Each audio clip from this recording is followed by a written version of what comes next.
کر سکیں. جی، اعتکاف کرنے کا اصل مقصد کیا ہے؟ سب سے پہلے تو اس مقصد کو ہم نے اپنے ذہن میں رکھنا ہے.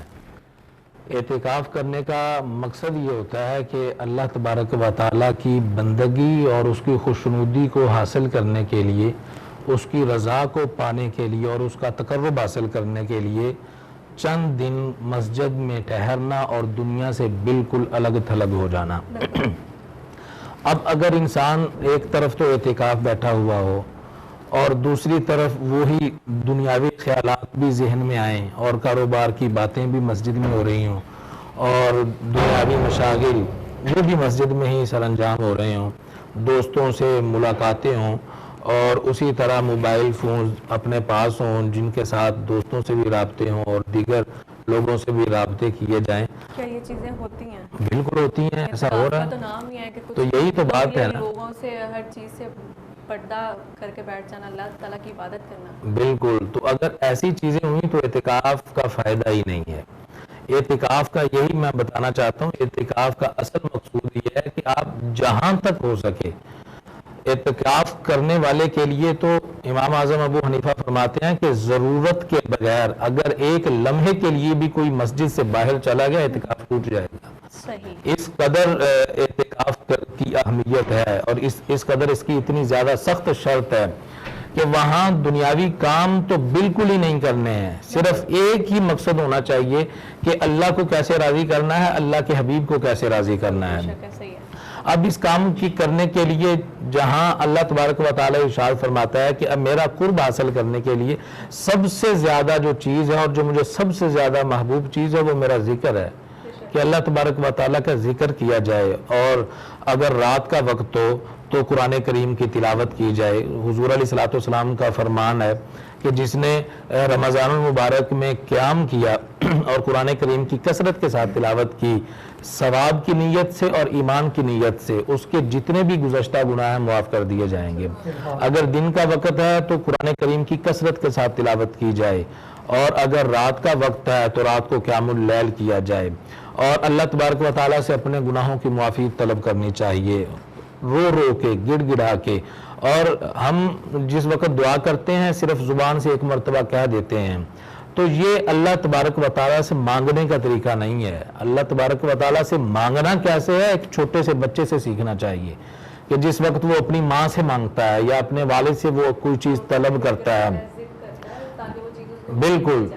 تو آخر کب تک ایک بندہ جب رو رو کے گڑ گڑا کے دعا کرے گا اللہ تبارک و تعالیٰ اسے معاف نہیں کرے گا. اللہ تبارک و تعالیٰ تو فرماتا ہے کہ جب کوئی بندہ میرے بارگاہ میں ہاتھ اٹھاتا ہے تو مجھے حیا آتا ہے. بالکل بالکل.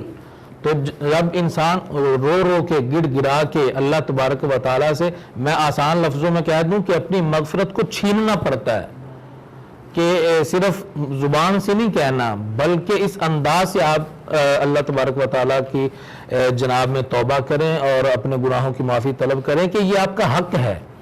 اپنا حق لینے کے لیے انسان آخری سطح پہ پہنچ جاتا ہے تو اللہ تبارک و تعالیٰ یقیناً انسان کو معاف کرے گا، جتنے بھی گناہ ہوں گے اس کی مغفرت اور تلافی ہو جائے گی.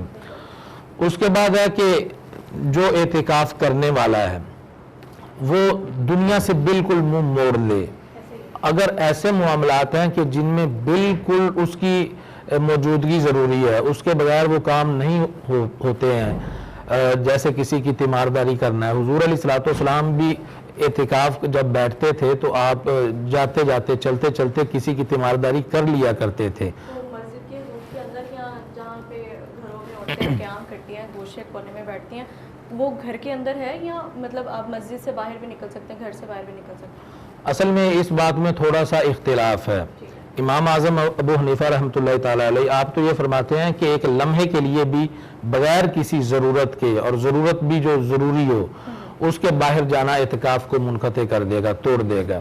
لیکن صاحبین امام ابو یوسف اور امام محمد رحمہم اللہ تعالیٰ آپ فرماتے ہیں کہ نہیں، دین میں اتنی سختی نہیں ہے تو تھوڑی سی آسانی بھی ہونی چاہیے آج کے دور کے تقاضے کے مطابق.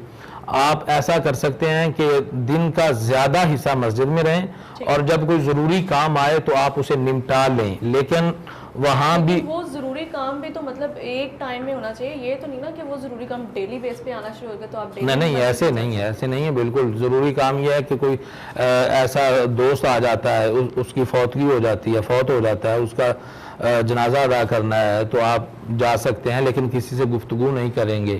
اسی طرح اور دیگر کام ہیں، عورتیں جو گھر میں بیٹھتی ہیں، کھانا پکانے والا نہیں ہے اور وہ کھانا بھی اس کے لیے ضروری ہے، اب وہ خود کھانا پکا سکتی ہے جبکہ وہ گھر کے کسی دوسرے فرد سے بات نہ کرے. تو اعتکاف کی روح یہی ہے کہ ایک طرف آپ کہہ رہے ہیں نا کہ بات نہ کی جائے، ایک طرف آپ کہہ رہے ہیں کہ مجبوری میں نکلا جا سکتا ہے، یہ دونوں میں تضاد آ رہا ہے. جہاں مجبوری آ جاتی ہے دین اس کے لیے رخصت دے دیتا ہے، اسلام اس کے لیے رخصت مہیا کرتا ہے. ایک ہے کہ کوئی ضرورت بھی نہیں ہے، ایسے ہی باہر چلے جانا، رات کے وقت جب اعتکاف کرنے والے ہیں وہ کہتے ہیں چلیں باہر کی ہوا کھا آتے ہیں تو باہر نکل جائیں گے تو اعتکاف ٹوٹ جائے گا. لیکن ایک طرف یہ ہے کہ آپ نے قضاء حاجت کرنا ہے یا غسل کرنا ہے، اگر وہ مسجد میں ہی ہے یا آپ کو تھوڑا سا مسجد کے بالکل قریب باہر جانا پڑتا ہے تو شریعت منع نہیں کرتی ہے تو آپ باہر جا سکتے ہیں. تو یہ حالت اضطرار آ گئی ہے. حالت اضطرار میں انسان کے لیے بہت ساری چیزیں معاف ہو جاتی ہیں. تو دوسرے نمبر پر یہ ہے کہ انسان جس وقت اعتکاف بیٹھے، سب سے بڑی بات یہ ہے کہ ہم نیکیاں بھی کرتے ہیں لیکن ہمارے دلوں میں حسد، بغض اور کینہ اسی طرح ہی ہوتا ہے. اس سے پہلے جو آپ نے سوال کیا تھا کہ خود احتسابی، ہاں میں اس کی طرف آؤں گی، وہ بھی اسی طرح. تو اصل میں یہ ہے کہ حسد، بغض اور کینہ اگر کسی کے متعلق ہے دل میں، اس کو آپ باہر نکال دیں، وہ نہیں ہونا چاہیے. اگر یہ بغض اور کینہ ہوگا تو اچھا ایک اسی کے دوران میں یہ بھی پوچھنا ہے کہ 3 دن سے زیادہ جو ناراض ہوتے ہیں مسلمان، ان کے بارے میں بھی بات کیجیے کہ ہم لوگ جب اعتکاف کرتے ہیں تو ایسا بھی ہوتا ہے کہ معافی نہیں مانگتے کسی سے، ہم ناراض ہوتے ہیں، اگلے بندے کی غلطی بھی ہو یا نہ ہو تو وہ ہم لوگ اعتکاف کرنے چلے جاتے ہیں تو وہ 10 دن جو ہم قیام کرتے ہیں اس کے بعد عید آ جاتی ہے، نہ عید پہ ملاقات کرتے ہیں نہ ملنے کے لیے جاتے ہیں، عید مبارک کرتے ہیں، تو وہ چیز کیا آتی ہے اس کے اندر؟ اللہ تبارک و تعالیٰ نے انسان کو 2 طرح کے احکامات دیے ہیں. ایک کا تعلق اللہ تبارک و تعالیٰ کی ذات سے ہے، یعنی بندے کو خدا سے ملایا جائے، اور دوسرے احکام ایسے ہیں کہ جن میں بندے کو بندے سے ملایا جائے، یعنی جسے ہم حقوق العباد یا حقوق اللہ کہتے ہیں. اگر آپ حقوق العباد کو منقطع کر کے کوئی عمل کرتے ہیں تو اس کا فائدہ نہیں ہے. اس کی وجہ یہ ہے کہ اللہ تبارک و تعالیٰ نے یہ جو دنیا بنائی ہے اس میں جو اہمیت ہے وہ حقوق العباد کی ہے. اللہ تعالیٰ نے بہت زیادہ، اگر حقوق العباد کو دیکھا جائے وہ بھی حقوق اللہ ہی ہیں.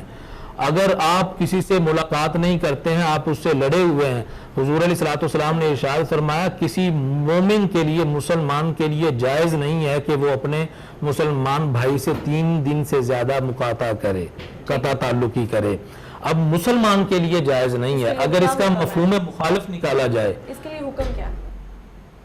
وہ جائز نہیں ہے، یعنی حرام کام کر رہا ہے، اس کا گناہ ملے گا اسے. ٹھیک ہو گیا. اور بندوں کی رضا میں ہی اللہ تبارک و تعالیٰ کی رضا ہے. اگر انسان دیکھے، ایک بہت طویل حدیث ہے، اللہ تبارک و تعالیٰ قیامت والے دن بندے سے کہے گا کہ میرے بندے میں بیمار ہوا تھا، تو نے میری تیمارداری نہیں کی.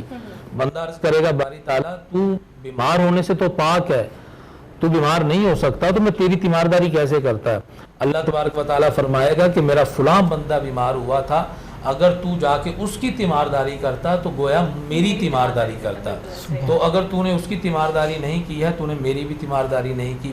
طویل حدیث ہے. کھانا کھلانا ہے اور حسن معاشرت کے جتنے بھی کام ہیں وہ سبھی اسی میں آتے ہیں. تو اللہ تبارک و تعالیٰ کی رضا بندوں کی رضا میں ہے، بندوں کو راضی کیا جائے، اللہ کے بندوں کو ناراض نہ کیا جائے، اور حضور علیہ الصلوۃ والسلام کی رضا اور اللہ تبارک و تعالیٰ کی رضا کو اپنے پیش نظر رکھ کے اعتکاف کرنا